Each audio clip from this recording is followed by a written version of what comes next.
எல்லை தாண்டும் இஸ்ரேல், அத்துமீறிய இஸ்ரேலிய அமைச்சர். யோர்தான் ஆறு எங்களுக்குத்தான் சொந்தம் கொண்டாடும் இஸ்ரேல், பரிதவிக்கும் ஜோர்டான். இதுபோன்ற செய்திகளை இந்த காணொலியில் பேச இருக்கிறோம். இது ஜெம் டிகோட். நான் உங்கள் புதுமடம் ஹலீம்.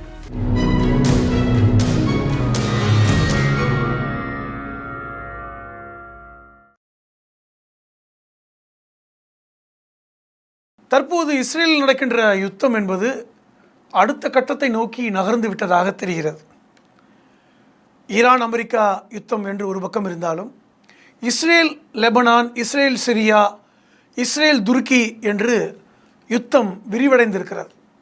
இஸ்ரேல் பாலஸ்தீனம் யுத்தமெல்லாம் தற்போது நடைபெறாமல் இருக்கின்ற சூழலில் இஸ்ரேலுடைய இந்த போர்கள் குறிப்பாக லெபனானோடும் சிரியாவோடும் துருக்கியோடும் ஏன் மல்லுக்கட்ட வேண்டும் என்கின்ற செய்தி முக்கியமானது.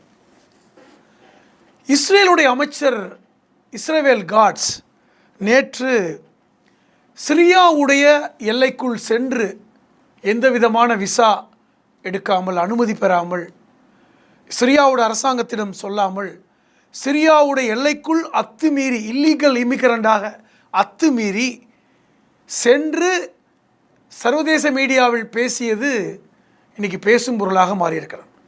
இஸ்ரேல் என்பது ஒரு தனி நாடு, சிரியா என்பது ஒரு தனி நாடு, லெபனான் என்பது ஒரு தனி நாடு. ஒரு எல்லைக்குள் செல்ல வேண்டுமென்றால் அந்த நாட்டுடைய அனுமதி பெற வேண்டும் என்பது சர்வதேச விதிகளில் முக்கியமான ஒன்று. ஆனால் உலகத் தலைவர்களுக்கு அந்த அனுமதி என்பது உடனடியாக கிடைக்கும். ஆனால் குறைந்தபட்சம் அந்த நாட்டிற்கு செல்லும் பொழுதாவது அவர்கள் சொல்லிவிட்டுத்தான் செல்ல முடியும். அதாவது விமானத்தில் செல்லும் பொழுது விமான நிலையத்தில் அந்த அனுமதியை பெற்றுத்தான் உள்ளே நுழைய முடியும். ஆனால் நில வழியாக உள்ளே செல்லும் பொழுது சில சிக்கல்கள் இருக்கும். அதுக்கு அந்த நாட்டுடைய அனுமதி முக்கியமானது.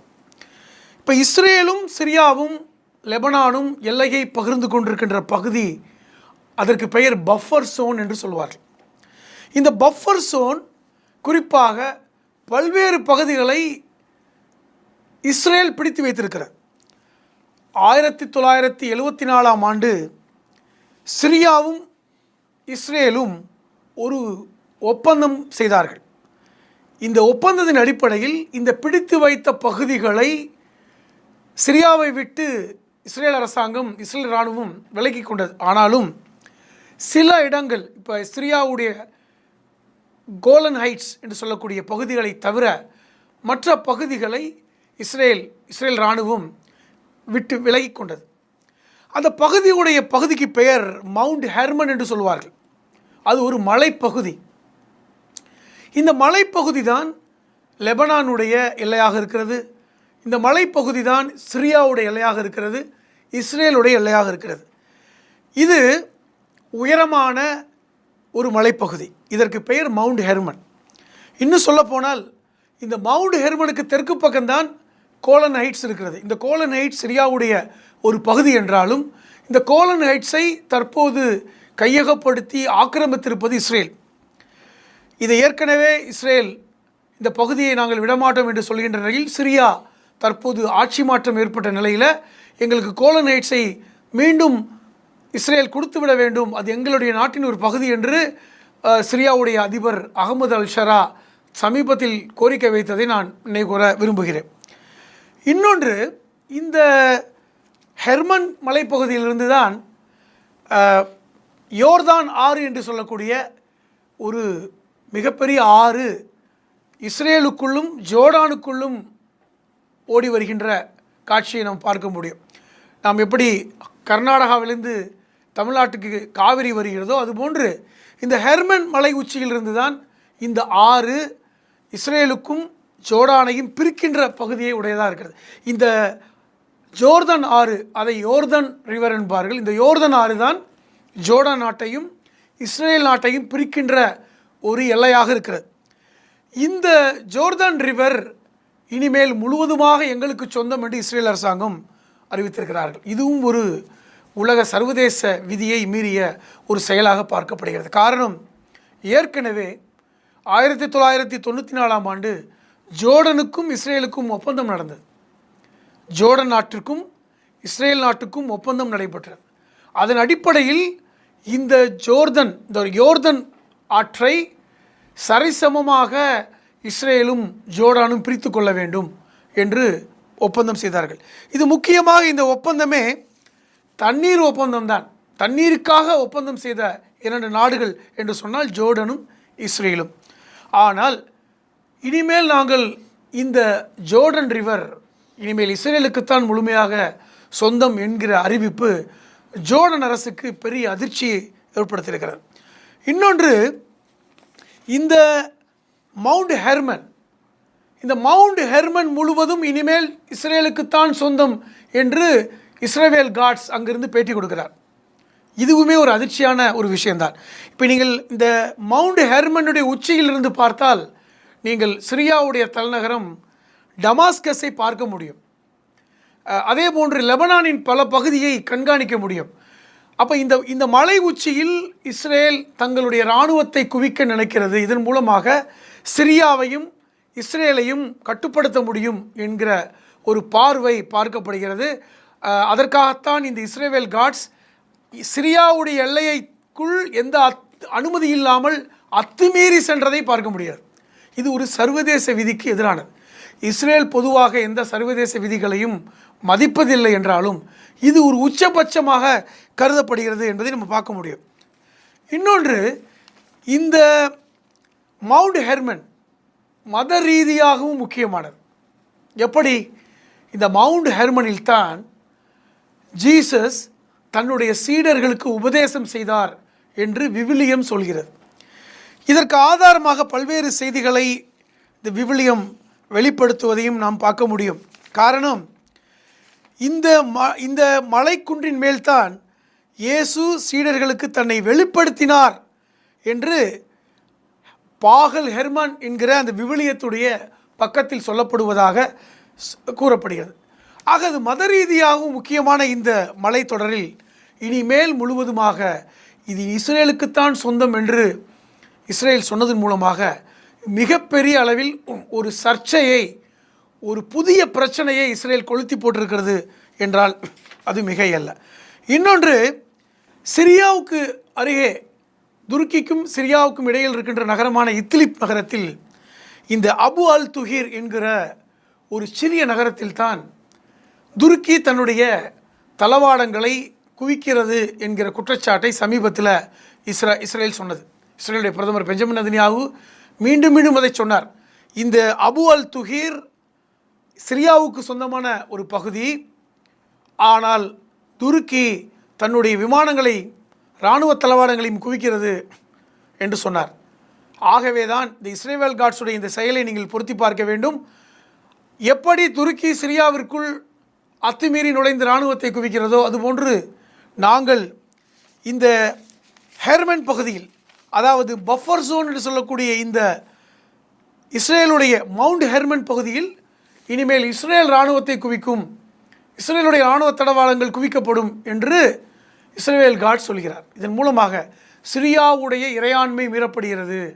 சிரியா என்கிற நாடு, அங்கு ஒரு ஆட்சி நடக்கிறது, அங்கென்று ஒரு ஆட்சி, அந்த ஆட்சி ஏற்கனவே ஆட்சியாளர் அகமது ஷால்ஷரா அமெரிக்காவோடு நெருக்கமாக இருக்கிறார்.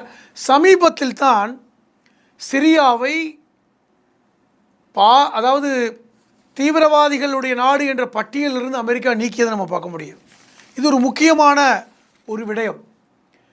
ஏற்கனவே அமெரிக்கா 10க்கும் மேற்பட்ட நாடுகளை தீவிரவாதி நாடு, இங்கெல்லாம் அமெரிக்கா பொருளாதார தடை விதித்திருக்கிறது, இங்கு அமெரிக்கர்கள் செல்லக்கூடாது என்றெல்லாம் அறிவிப்பு செய்ததை பார்க்கிறோம். அதில் முக்கியமான நாடு சிரியா.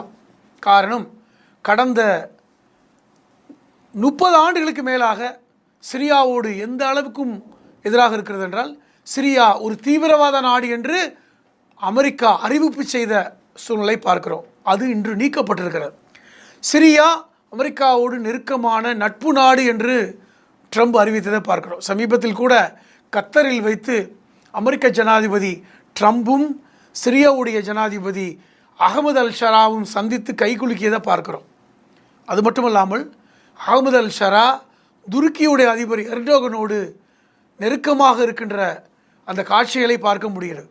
இப்போ இப்படிப்பட்ட ஒரு சூழலில் சிரியாவிற்கு இஸ்ரேல் நெருக்கடி கொடுப்பதை அமெரிக்கா எப்படி பார்க்கும் என்று முக்கியமான கேள்வி எழுந்திருக்கிறது. ஏற்கனவே அமெரிக்காவுடைய இந்த மத்திய தரைக்கடல் பகுதியுடைய கவனத்தில் கொள்ளும் வெளியுறவு செயலாளர் மார்க் ரூட்டோ ஒரு செய்தியை பத்திரிகையாளரும் பகிர்ந்து கொண்டார். இது சிரியாவும் துருக்கியும் இஸ்ரேலும் ஒரு இணக்கமான ஒரு சூழல் வருவதைத்தான் அமெரிக்கா விரும்புகிறது, அதை இந்த 3 நாடுகளும் உணர வேண்டும் என்கிற விருப்பத்தை அமெரிக்கா தெரிவிப்பதாக சொன்னார். ஆனால் இந்த அமெரிக்காவுடைய இந்த விருப்பத்தை இஸ்ரேல் கண்டுகொள்வதை போன்று தெரியவில்லை, துருக்கி கண்டுகொள்வதை போன்று தெரியவில்லை. சிரியா இரண்டுக்கும் நடுவிலே இருந்து கொண்டு அதனுடைய பாதிப்பை உணர்ந்து கொண்டிருக்கிறது என்று அல் ஷரா சொல்கிறார். அதே நேரத்தில் துருக்கிக்கு அமெரிக்கா ஆயுதங்கள் விற்பதையும் இப்பொழுது அனுமதித்திருக்கிறது. 2019 துருக்கியோடு எந்த ஆயுத விற்பனையும் கூடாது என்று இதே ட்ரம்ப் தான் அப்பொழுது முதன்முறையாக ஜனாதிபதியாக இருக்கும்போது தடை விதித்தார். அந்த தடையை விலக்கியவரும் தற்போது 2வது முறையாக இருக்கின்ற ட்ரம்ப் தான். அப்போ இந்த சூழலில் இந்த அரசியலை எப்படி புரிந்து கொள்வது என்பது முக்கியமானது. சிரியா மீண்டும் ஒரு துருக்கி இஸ்ரேல் போருக்கான ஒரு சூழலை காண இருக்கிறதா, இந்த சூழலை சந்திக்க இருக்கிறதா என்கிற ஒரு செய்தியை நாம் இப்பொழுது பார்க்க முடியும். காரணம், தற்போதைய நிலையில் ஜோர்டானோடும் இஸ்ரேலுக்கான உறவு என்பது இப்பொழுது பிளவுபட்டிருக்கிறது. கடந்த காலங்களில் 1997 முதல் கிட்டத்தட்ட 94 முதல் இந்த ஒப்பந்தம் போடப்பட்ட காலம் முதல் இன்று வரை சுமார் 30 ஆண்டுகள் ஜோர்டனோடு இஸ்ரேல் எந்த விதமான பிரச்சனையும் இல்லாமல் இருக்கிறது. ஜோர்டனுடைய அதிபராக இருக்கின்ற மன்னர் கிங் ஹுசைன், அதற்கு பின்பு அவருடைய மகன் ஆட்சியில் இருக்கிறார்.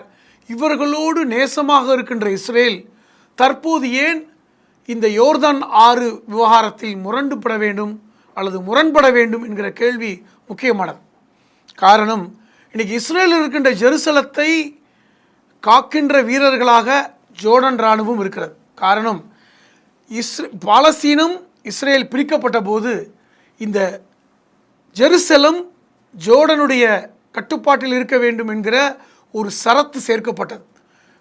பாலஸ்தீனமும் இஸ்ரேலும் தனித்தனி நாடுகளாக இருந்தாலும் இந்த ஜெருசலம் ஜோர்டனுடைய கட்டுப்பாட்டில் இருக்க வேண்டும் என்கிற விருப்பம் கடந்த காலங்களில் இருந்து கொண்டே வருகிறது என்றாலும் அதை உடைக்க வேண்டும் என்று இஸ்ரேல் விரும்புகிறது. இனிமேல் ஜெருசலம் ஜோர்டானுடைய கட்டுப்பாட்டில் இருக்கக்கூடாது, அது முழுமையாக இஸ்ரேலுடைய கட்டுப்பாட்டில் வர வேண்டும் என்கிற ஆசையை பெஞ்சமின் நெதன்யாகு வெளிப்படுத்துவதை நாம் கவனத்தில் கொள்ள வேண்டும்.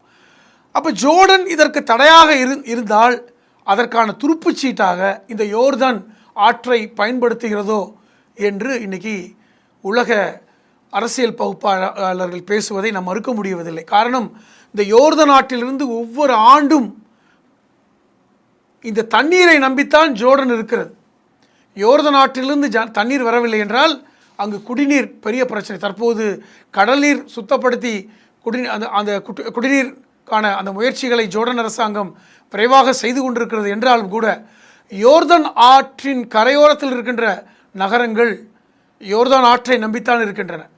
ஆகவே இதை வைத்து மீண்டும் யோர்தானோடு இஸ்ரேல் முரண்படுமா என்கிற கேள்வியும், அதற்கு ஜெருசலத்தை பகரமாக ஜோர்டன் விட்டு கொடுத்து விட வேண்டும், இனி முழுமையாக ஜெருசலத்தை இஸ்ரேல் தான் பாதுகாக்கும் என்கிற பேச்சை நாம் மறுப்பதற்கில்லை. ஆனாலும் ஒரு புதிய யுத்தக்களம் சிரியாவில் வைத்து மையம் கொண்டிருக்கிறது என்கிற செய்தியை நேயர்களே உங்களுக்கு நான் சொல்ல நினைக்கிறேன். மீண்டும் ஒரு சந்தர்ப்பத்தில் பல்வேறு ஜியோபாலிட்டிக்ஸோடு புவி அரசியலோடு பல்வேறு கதைக்களத்தோடு உங்களை நான் சந்திக்கும் வரை வணக்கம் நேயர்களே.